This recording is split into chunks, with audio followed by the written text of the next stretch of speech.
And it's my second video on macro, Fed, CPI and unemployment.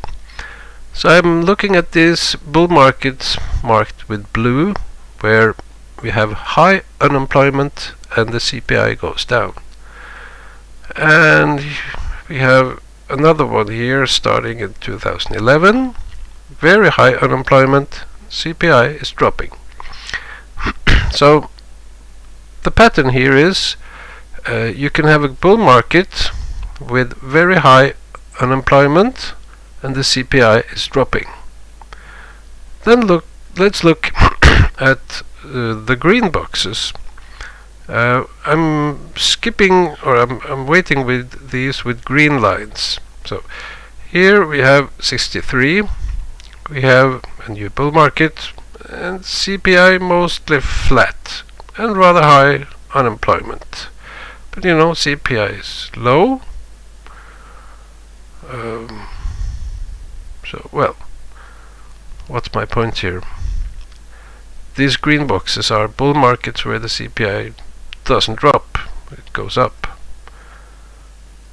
But it's, yeah. Next one, 67, we have a bull market and CPI shoots up. Unemployment very low, as you see.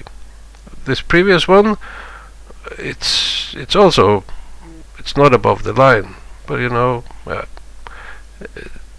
we have another one, 78. No, I'm waiting with that one. We have here 88. We have a new bull market, rising CPI. Then we have this one, low unemployment, rising CPI. And then we get over here, 2016, low unemployment, rising CPI. And then we have the final category. These start with very low CPI.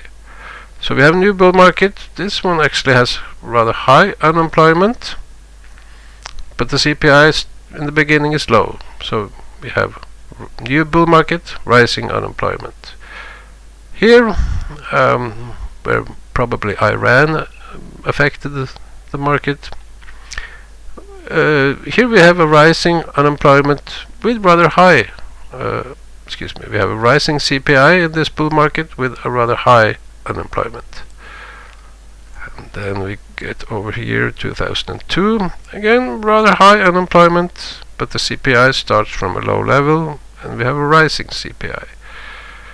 Then we have 2009, very high unemployment, but CPI, you know, it's actually negative.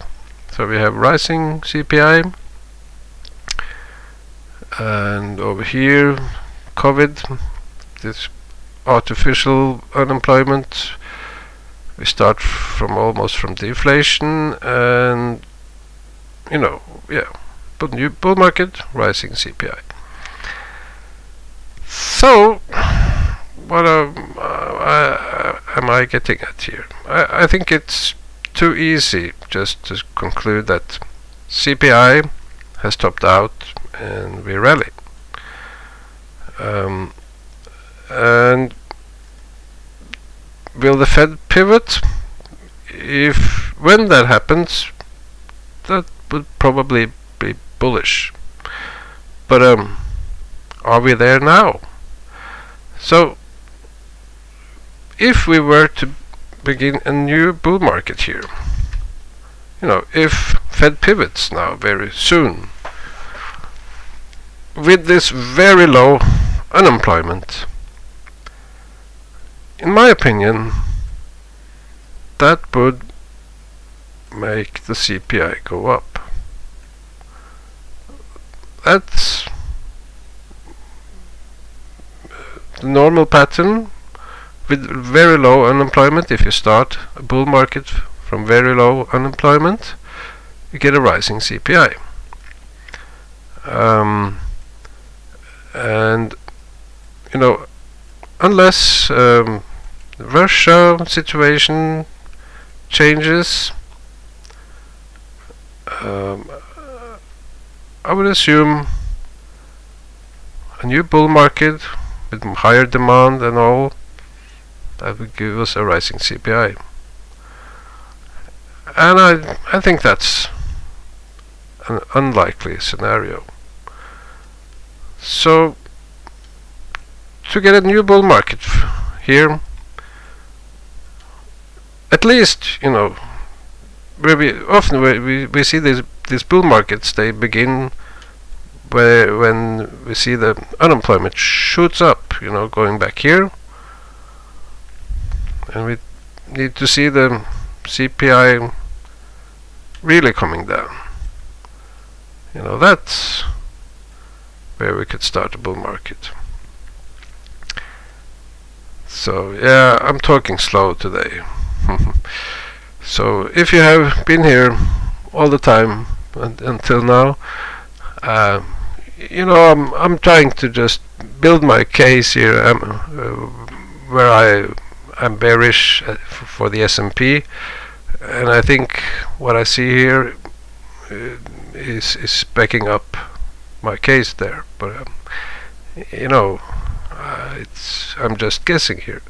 My logic here says definitely with this low unemployment, with still the situation in Russia, and you know in China there's also disruptions and riots and shutdowns, and I know also from my work, you know, they talk about very long delivery time to get things we order from Asia, from China. We have to wait 6 months or a year, and it takes time. Yeah, I think we need to see. First, we have to see the CPI really come down, and probably the unemployment would have to go up, and then we will see the Fed pivot. And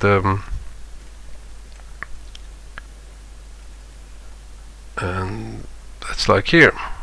We are in this bear market until the Fed pivots, and the Fed pivots first when the CPI, well, you know, normally when the CPI is coming down like this, that's where we start to rally. But we have these very few exceptions. So yeah, is it such an exception this time? It has to be, in my opinion. Yeah, well, that's my case on macro. Yeah. See you in the next one.